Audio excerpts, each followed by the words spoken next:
Жыйырманчы кылымдагы коомдук саясий абалдын кыйын кезеңине карабай, эл арасынан каттанып, өз алдынча мамлекет болууну көксөгөн улут лидерлери Абдыкерим Сыдыков, Абдыкадыр Орозбеков, Иманалы Айдарбеков, Жусуп Абдрахманов, Ишеналы Арабаев азыркы Кыргызстандын башаты болгон Кара-Кыргыз автономдуу облусун түзгөндөрдүн башында турушуп, жаркын заманды алып беришти.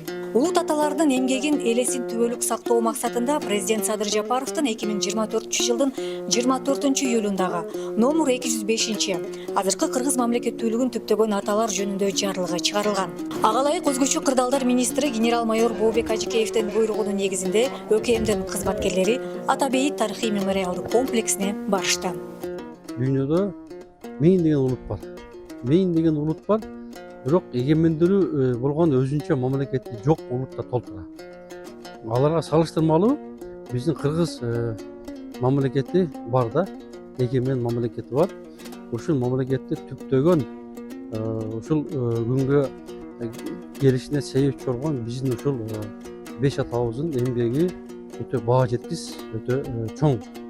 Себеби алар өз убагында кабыл болуп, эч кандай үй бүлөсүнө карабай, жаштыгына карабай, ушул келечекти ойлоп чыкканда, ушул чыныгы баатырлар, чыныгы мекенчилер ушул аталарыбыз болуш керек.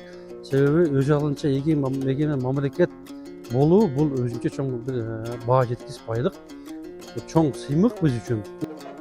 Куткаруучулар алгач журт аталардын урматына Куран багыштап, андан соң репрессия курмандыктарынын тарыхы менен кенен тааныша алышты. Калабалуу ал учурда 20-35 жаш курактагы кыргыз интеллигенциясы акылын азык, каруусун казык кылып, өзүнчө мамлекет курууга баш оту менен киришкен. Биздин аталар мындай шартта кыргыз башка элдерге сиңишип, акыры жок болуп кетерин алдын ала туюп билип, улуттун эртеңи үчүн өмүрүн тобокелге салып күрөш жүргүзгөн. Коммунисттик партиянын борбордук комитетине кыргыз деген өзүнчө маданияты, өзүнчө тиешелүү жери бар, өзүнчө эл деп кайра-кайра кат жазып жүрүп, акыры Кара-Кыргыз автономдуу облусу катары 1924 жылы 14 октябрда бөлүп чыгышкан. Мына ошол чечим менен катар эле кыргыз жеринин географиялык аймагы, чеги дагы аныкталган. Ал тургай эң алгачкы күндөн тарта автономдуу облустун борбордук аппаратын башкарууну кыргыз тилинде жүргүзүү маселесин дагы коюшкан. Кыргыз тарыхындагы алгачкы кыргыз тилиндеги басылма Эркин Тоо гезити жарык көргөн.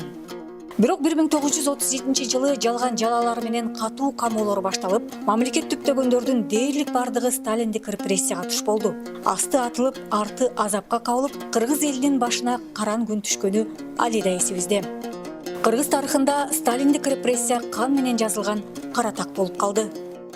Азыркы муун мисалы кандай жерде иштебейли, өзүбүздүн кызматыбызга так болойлук, элибизге, жерибизге кызмат кылайлык.